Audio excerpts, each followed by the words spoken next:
Here I have HUAWEI Nova Y90, and today I'm going to show you how to enable camera location tags on this device.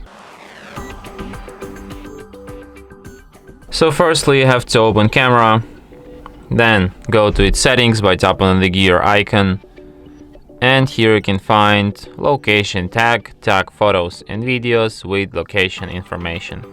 So you just enable this feature like this, but firstly you have to grant location permission. So let's do this. Go to permissions, location. You can ask each time or allow while using the app. So yeah, and now you can easily enable this feature just like this, just like I showed you. And that's it. Thanks for watching.